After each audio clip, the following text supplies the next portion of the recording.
हो मेरे सिर पर रख दो भोले अपने दोनों हाथ, देना हो तो दीजिए जन्म जन्म का साथ, देना हो तो दीजिए जन्म जन्म का साथ, हो देना हो तो दीजिए जन्म जन्म का साथ, देना हो तो दीजिए जन्म जन्म का साथ। मेरे सिर पर रख दो भोले, मेरे सिर पर रख दो भोले, मेरे सिर पर रख दो भोले, ओ मेरे सिर पर रख दो भोले, अपने दोनों हाथ, देना हो तो दीजिए जन्म जन्म का, देना हो तो दीजिए जन्म जन्म का इससे साथ। नहीं जरा ताली बजाते हुए भाव से हर हर महादेव महादेव।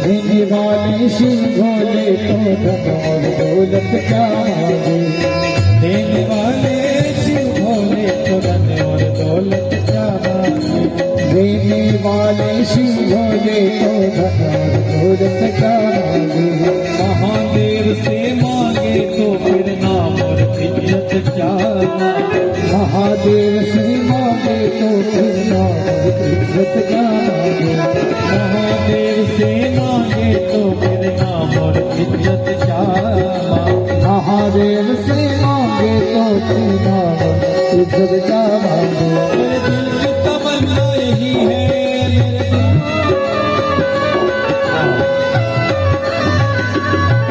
मेरे दिल की तमन्ना यही है, तेरी सेवा करो दिन रात। क्या कहना है, क्या कहना है, देना हो तो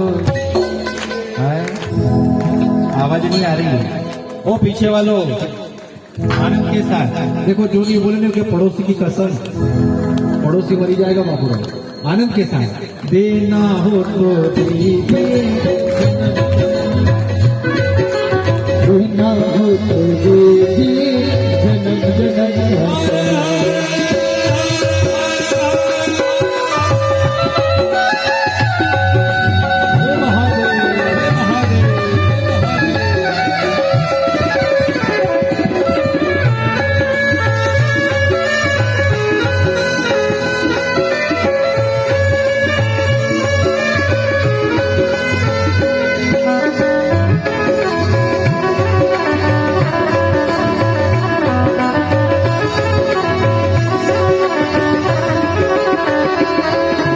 देना हो तो दीजिए जन्म जन्म का साथ, देना हो तो दीजिए जन्म जन्म का साथ।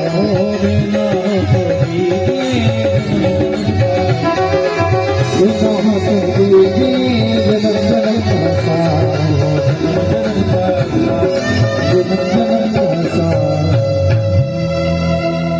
देना हो तो दीजिए जन्म जन्म का साथ। एक बार आप लोग भी बोलिए ना, देना हो तो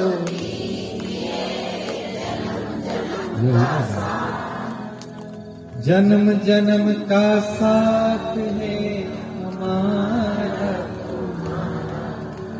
तुम्हारा हो शंकर भोलानाथ है हमारा तुम्हारा तुम्हारा।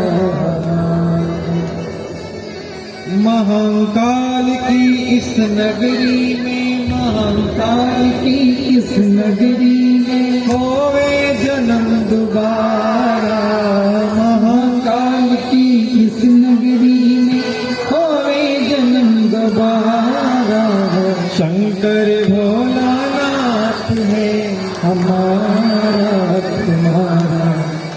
तुम्हारा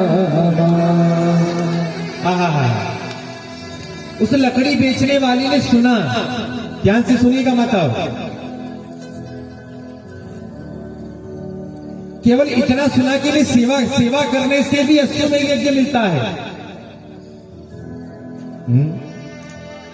अब सेवा कहां करूं? लकड़ी काटने जाती जंगल में। एक दिन जंगल में गई तो एक बहुत बढ़िया पहाड़ पे कुटिया दिखाई दी। जरूर उसने देखा कि इस कुटिया में जरूर कोई संत रहता होगा। अंदर गई, कुछ बर्तन दिखाई दिए, कुछ पूजा के बर्तन पात्र दिखाई दिए, कुछ कपड़े दिखाई दिए। उसने उन सब बर्तनों को धो दिया, कपड़ों को धोकर संत जी थे नहीं। अब तो उसने सोचा कि रोज लकड़ी काटने तो आती ही हूं, जरूर मैं आकर यहाँ संत की सेवा कर दिया करूं। रोज सेवा करने जाती। एक दिन गुरुजी ने देखा कि एक दिन हो जाए, 2 दिन हो जाए, 3 दिन हो जाए, रोज कोई आकर कपड़े को धो देता है, मेरे आंगन को साफ कर देता है, आंगन को चकाचक कर देता है।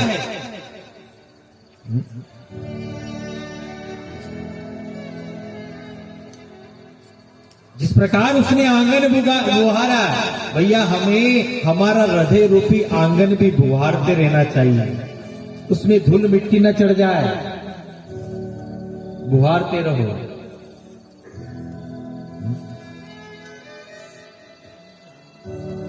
रोज पता नहीं कौन आ जाता है। एक दिन वो गुरुजी कहीं नहीं गए, एक झाड़ के पीछे जाकर छिप गए। वो आई, जाकर कहा, क्यों देवी, हम महात्मा हैं, तुम रोज आती हो क्या? हम बैरागी हैं, इस प्रकार से तुम्हारी सेवा करना उचित नहीं है, क्यों आती हो? उसने पूरी कहानी सुनाई। गुरुजी मैं एक कथा में गई थी, कथा में कहा कि अश्वमेध यज्ञ सेवा करने से नहीं मिलता है। और गुरुजी मैं तो बहुत गरीब हूं, हमारा पास तो पैसा है नहीं जो मैं यज्ञ कर सकूं, शिव को पूजन कर सकूं। गुरु ने कहा, सुनो, कल से अब तुम्हें आने की आवश्यकता। गुरुजी क्या करूंगी?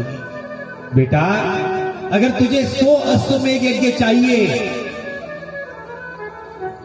तो शिवरात्रि आने वाली है, ध्यान से सुनिएगा। शिवरात्रि के दिन ज्यादा नहीं, 11, 21, 51 मिट्टी के शिवलिंग बनाना। किसके शिवलिंग बनाना? मिट्टी के। वो शिवलिंग बनाकर उनका हृदय के साथ उन पर चावल चढ़ाना,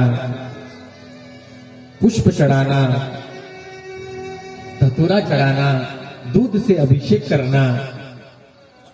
अगर तूने इतना भी कर दिया तो तुझे एक नहीं, तुझे 100 अश्वमेध यज्ञ का फल मिलेगा। कितने अश्वमेध यज्ञ? शिवरात्रि आई शिवरात्रि, और शिवरात्रि के दिन उसने मिट्टी के शिवलिंग बनाए, श्रद्धा के साथ पूजन किया, भाव के साथ पूजन किया, दूध से अभिषेक किया, पुष्प चढ़ाया, नैवेद्य चढ़ाया। अब उसके मन में संशय आ गया। संशय क्या आ गया? बोले मैंने पूजा तो कर दी, पर 100 अश्वमेध यज्ञ मिलिया कि नहीं मिलिया? भाई रहता ना, भाई मनुष्य शरीर है, ये मनुष्य जो प्राणी है ना, ये प्रत्येक प्राणी के मन में संशय है। ऐसा किया तो इसका फल मिला कि हे गणेश जी महाराज, हे आनंद मंगल हनुमान जी, मारो योग कहां हो जाएगा तो 11 नारियल चढ़ाऊंगा। क्यों भैया, पहला नहीं चढ़ाएगा कहीं? नुकसान कौन होगा? काम होगा तो संशय। एक बिल्ली रास्ता काट जाए, आदमी रुक जाता है, बिल्ली रास्ता काट दे, रुक जाओ। अच्छा, अरे भैया तुम घर से तिलक लगाकर निकले हो, भगवान का नाम लेकर निकले हो, तुम्हारा बुरा कैसा हो सकता है? बस ये विश्वास तुम्हारे अंदर ये नहीं है।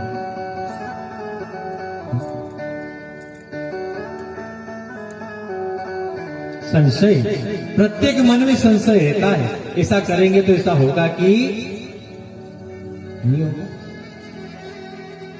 अब उसने विचार किया कि गुरुजी ने कहा था कि शिवलिंग का पूजन करेगी तो 100 अश्वमेघ यज्ञ मिलेगा। अब मलिया क्या नहीं मलिया, विचार में पड़। ध्यान से सुनिए, एक दिन उसी नगर का एक राजा, उस राजा का बेटा बीमार हो गया। कई वैद्य बुला लिए, कई डॉक्टर बुला लिए, पर उसको ऐसा रोग हुआ कि वो रोग ठीक होने का नाम नहीं ले। कई विद्वान आए, कई ब्राह्मण आए, ब्राह्मण ने कहा, अरे राजन, तुम्हारा बेटा एक बात से ठीक हो सकता है। बोले क्या? बोले अगर कोई किसी ने अश्वमेघ यज्ञ किया हो, उसमें से अगर कोई 5 अश्वमेघ यज्ञ इसको दान कर दे तुम्हारे बेटे को, तो ये बेटा बच सकता है। राजा ने कहा, महाराज, गुरुदेव, ब्राह्मणों, मैं राजा होके, मेरे पास इतनी संपत्ति हो के मैं यज्ञ नहीं कर पाया, तो प्रजा के लोग बेचारे कभी करे होंगे क्या? मैं राजा होके, और भैया अवसर मिले जरूर कथा को सुनो, अवसर मिले जरूर यात्रा करो, अवसर मिले जरूर दान दो। पता नहीं वो अवसर तुम्हारे जीवन में फिर मिलेगा या नहीं मिलेगा। कथा को सुनो। जिस परंपरा से हम दीक्षित हैं ना, जिस परंपरा से हमारे गुरुजी आते हैं, एक छोटी सी बात सुने ध्यान से। हमारे गुरुजी रहते हैं वृंदावन में, मलुकपीठ वाले महाराज जी। आपने कई बार दर्शन किया होगा टीवी पर उनका। तो हमारे गुरुजी के गुरुजी है पहाड़ी बाबा। क्या नाम है उनका? सिंहस्थ में जो कैंप लगा, पहाड़ी बाबा का एक कैंप लगा था सिंहस्थ में। कई लोग गए होंगे, हमारा भी कैंप लगा था, कई लोग वहां भी आए थे। तो एक सत्य घटना मुझे याद आ रही है, जरा ये बात हमारे गुरुजी के मुंह से सुनी थी हमने। पहाड़ी बाबा भैया रोज कथा करते थे वृंदावन में, बड़े सिद्ध संत हुए, रोज सत्संग करते थे, रोज भागवत सुनाते थे। तो भागवत कैसी चलती थी पता है वहां पर? ये 7 दिन वाली भागवत नहीं करते थे। बोले फिर? बोले उनकी भागवत 2-3 साल में खत्म होती थी। कितने साल में? 1-1, 2-2 अध्याय करते, विस्तार से करते, 1-1, 2-2 अध्याय रोज सुनाते। ध्यान से सुनिएगा। उस आश्रम में एक रामदास नाम का सेवक था, भंडारी, व्यवस्थापक, उसका नाम था रामदास। तो जब गुरुजी कथा करने 1-2 घंटा कथा चल करते गुरुजी, तो जब गुरुजी कथा करने बैठते ना, तो रामदास जोर जोर से बर्तन बजाता, भंडारी। गुरुजी कहते, अच्छा कोई दूसरा कथा में आकर बैठ गया तो ठीक, परंतु अगर कोई आश्रम में रहने वाला अगर कथा में जाके बैठ गया, उठा देता है, आश्रम में इतना काम पड़ गया है, कौन करेगा?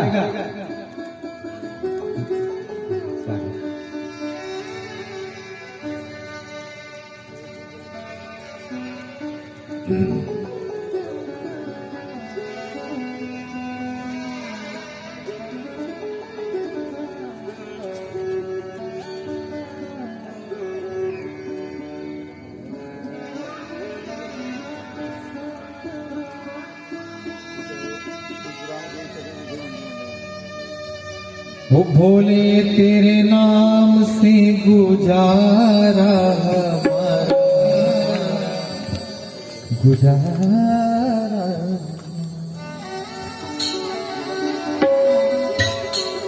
सुन लो भोले बाबा अर्ज हमारी,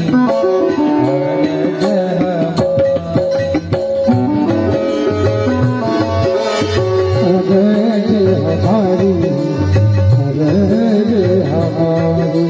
करेंगे सेवा हर जीवन में, करेंगे सेवा हर जीवन में, करेंगे सेवा हर जीवन में, करेंगे सेवा हर जीवन में। तारो नाम हमारा, लो भोले बाबा अर्ज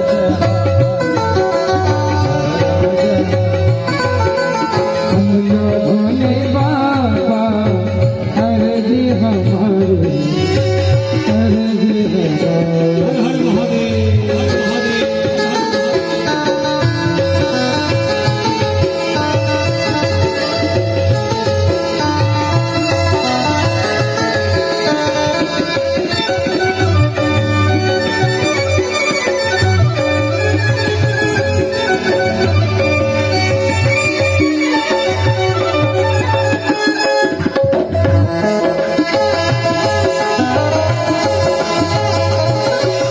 जब भी जन्म मिलेगा सेवा करेंगे तेरी, जब भी जन्म मिलेगा सेवा करेंगे तेरी। करते तुम सेवा का शरण रहेंगे, करते तुम सेवा का हाथ रहेंगे तेरी। देना साथ हमारा बाबा, तेरा साथ हमारा बाबा, बन करके तुम साथ, भोले बाबा अर्ज हमारी, अर्ज हमारी। तुम लोग भोले बाबा अर्ज हमारी, अर्ज।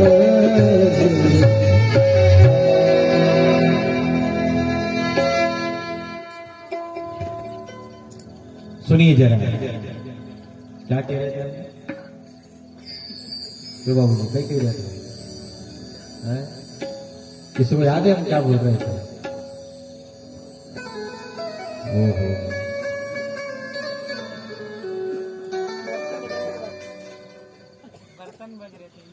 बर्तन बज रहे थे। वाह, या याद रहेगी बर्तन बज रहे।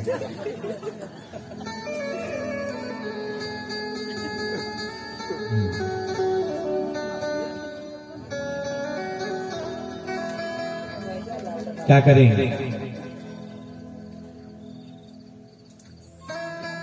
ठीक, जो वर्षों से जो हमारी कथा को पता है जिनको, हमको थोड़ा सा डिस्टर्बेंस, थोड़ा सा भी हल्का सा भी होता है ना तो वो माइंड डाइवर्ट हो जाता है तुरंत।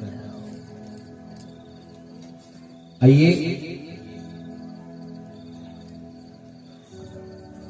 जो रामदास था गुरु जी के यहाँ पर, गुरु जी ये कलयुग की घटना सुना रहे हैं हम आपको।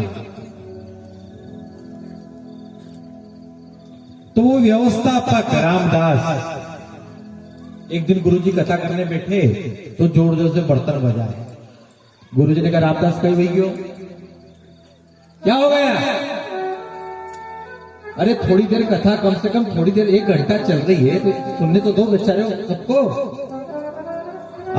आया आकर का गुरु जी आप तो कथा करने बैठ जाते हो, आश्रम का काम सब हमको करना पड़ता है, और ऐसी लड़ाई करी, ऐसी लड़ाई करी, ऐसी लड़ाई करी कि कथा को बंद करना पड़ा। गुरु जी ने कहा रामदास तुम्हारा स्वभाव बड़ा चंचल है और हो सकता है कि तुम्हें बंदर बनना पड़ेगा। क्या बनना पड़ेगा? बंदर।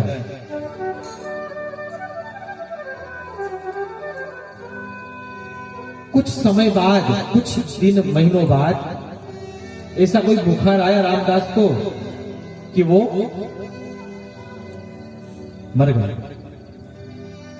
यमुना जी में उसका शरीर, गुरु जी ने कहा वो मजा ही गया। बोले क्यों? बोले अब कथा में कोई विघ्न करने वाला, प्रेम से सुनो,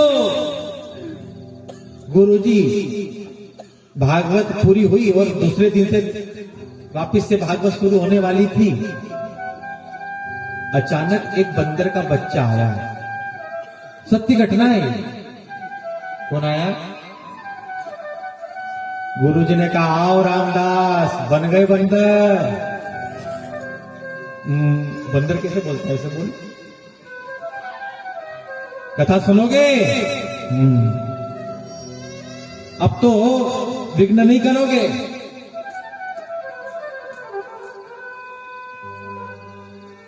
कोई श्रोता आता या नहीं आता, लेकिन भैया एक श्रोता पक्का था। रोज आता गुरु जी का। लोगों ने उस बंदर का नाम रख दिया रामदास। क्या नाम रख दिया? भैया रामदास आ गया। एक दिन कथा पूरी होने वाली थी, भागवत का अंतिम दिन था। सब आए लेकिन रामदास नहीं आया, वो बंदर नहीं आया। सबने कहा, भैया वो बंदर क्यों नहीं आया? छत पर जाकर देखा तो छत पर गए तो वो बंदर मृत अवस्था में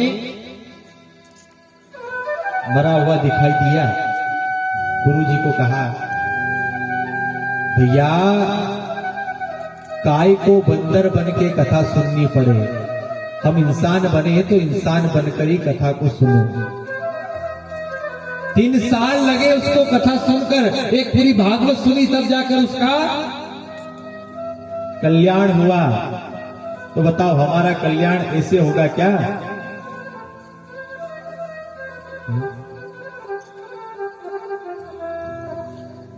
आहा, उस राजा का जरा ध्यान से सुनिए। कल महाशिवरात्रि, इसलिए बात मैं आपको बता रहा हूं। कोई 5 अश्वमेध यज्ञ इसको अर्पण कर दे। अब उसके मन में चल तो रही था पहले से कि अपना ने पुण्य मिलियो के भाई अपने भेरू जी गया और नारियल चढ़ायो तो भेरू जी सुनियो के मन में चल तो रही। अब विद्वानों ने कहा कि महाराज ऐसी बात नहीं है, इस संसार में बहुत पुण्यात्मा है, जरूर कोई ना कोई पुण्यात्मा होगा। आप तो ढोल बजवाओ, नगाड़े बजवाओ, डूंडी पिटवाओ। डूंडी पिटवाई। महाराज अगर कोई इस नगर में 5 अश्वमेध यज्ञ राजा के बेटे को अर्पण करेगा तो राजा उस पर बड़े प्रसन्न हो गए। राजा उसको खूब संपत्ति देंगे। अब वो लकड़ी बेचने वाली घर से निकली थी और उसने आवाज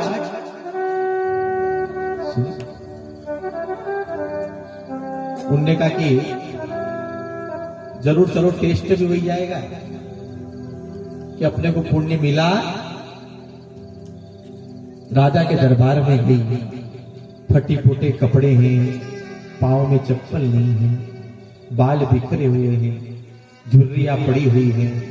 द्वारपालों ने कहा, देवी कौन हो तुम? बोले मैं राजा के यहाँ पर अश्वमेध यज्ञ अर्पण करने आ गया। सबने कहा ये, एक ने कहा जान दो। राजा से कहा महाराज द्वार पर कोई लकड़ी बेचने वाली आई है, लकड़हारिणी आई है और वो अश्वमेध यज्ञ का पुण्य अर्पण करने वाली है। राजा आए, लड़का लेटा हुआ था,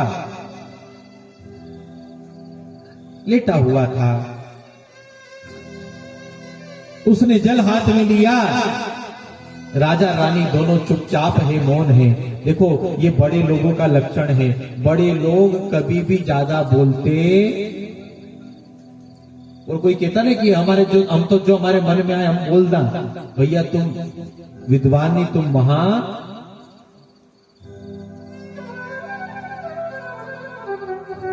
बड़े लोग बहुत विचार करके बोलते हैं, ये विद्वान का लक्षण है।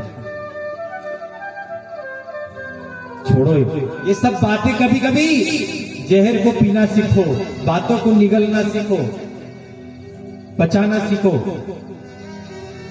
प्रपंच में नहीं उलझना। छोड़ो ये बात। दोनों पति पत्नी खड़े हैं, राजा रानी दोनों खड़े हैं। उसने जल लिया, महादेव मैं तो कुछ नहीं जानती, बस मैंने एक संत के कहने पर मैंने पार्थिव पूजन किया था और वो महाशिवरात्रि के दिन किया था। और गुरुजी ने कहा था कि जो शिवरात्रि के दिन पार्थिव पूजन कर लेता है उसे 100 अश्वमेघ यज्ञ मिलता है। हमारे पास तो 100 है और इनके तो 5 चाहिए। कितना चाहिए? 95 तो फिर भी है ना मेरे पास। 5 अश्वमेघ यज्ञ मैं इस राजा के पुत्र को अर्पण करती हूँ। थोड़ा सा जल उस पर छिट दिया, थोड़ा जल उसके मुख में डाल दिया। देखते देखते वो पुत्र लेटा लेटे अपनी आंखों को फड़फड़ाने लग गया, इधर उधर देखने लगा। देखते देखते खड़ा हो गया। राजा रानी ने विचार करने लगे, अरे ये क्या हो रहा है, क्या हो रहा है, देखो तो सही क्या हो रहा है। बड़े प्रसन्न हो गए, बड़े प्रसन्न हो गए। कहा बेटा तुम इनकी वजह से तुम्हारा जीवन बचा है, इनको प्रणाम करो। प्रणाम करने लगा तो वो कहने लगी बूढ़ी अम्मा, अरे नहीं नहीं नहीं नहीं, आप हमें राजकुमार हैं, आप हमें प्रणाम नहीं, आप तो महादेव को प्रणाम करिए, महादेव को प्रणाम करिए। राजा ने कहा बताओ आपको क्या चाहिए? आपको सोना चाहिए, चांदी चाहिए, मकान चाहिए, जेवर चाहिए, जो चाहिए मैं आपको दूंगा। हाथ जोड़कर कहा महाराज मैं बहुत गरीब हूं, मुझे कुछ नहीं चाहिए। बोले तुम बहुत गरीब हो और फिर भी मकान चाहिए क्या? संपत्ति चाहिए क्या? नहीं महाराज मुझे तो केवल एक वचन चाहिए। क्या वचन चाहिए? महाराज जैसे मैंने शिवरात्रि के दिन शिव जी का पूजन किया, इस राजभवन में सारी प्रजा के साथ आप भी शिव जी का पूजन करें ताकि सबको 100 अश्वमेघ यज्ञ की प्राप्ति होवे। ऐसा वचन उस लक्कड़हारी ने लिया। तो भैया महाशिवरात्रि के दिन जो शिव जी का पूजन कर लेता है उसे एक नहीं 100 अश्वमेघ यज्ञ का फल मिलता है। कितने अश्वमेघ यज्ञ? कितना सौभाग्य अवसर है हमारा, कितना सुनहरा अवसर है। और शिवरात्रि के दिन, क्योंकि भैया वो दिन नहीं है वो रात्रि है। कई लोग कहते हैं ना शिव जी का दिन है, भैया शिव जी का दिन नहीं, शिव जी की क्या है? बोलिए क्या है? रात्रि है। हम देखते हैं दिन में खूब शंकर जी का मंदिर पे लाइन लगे, बहुत लंबी लाइन लगे, लोटो भर भर के ले जाए घर से। अब वो पता नहीं वो शंकर जी पे चढ़ाए कि टीका और दूसरा का ऊपर चढ़ाए, पर लाइन में लगे। शिव का दिन नहीं है, शिव की क्या है? रात्रि है। इसलिए महाशिवरात्रि के दिन प्रयास करें कि हमें जागरण करें, जितना हो सके भजन करें, शिव का आराधन करें। और कई लोग तो खर्राटे बजा के खूब नींद निकालते हैं। दिन में जाएंगे मंदिर, रात में आनंद लेते हैं नींद का। शिवरात्रि के दिन शयन नहीं करना, हो सके तो एक टाइम भोजन, वैसे तो अन्न नहीं खाना,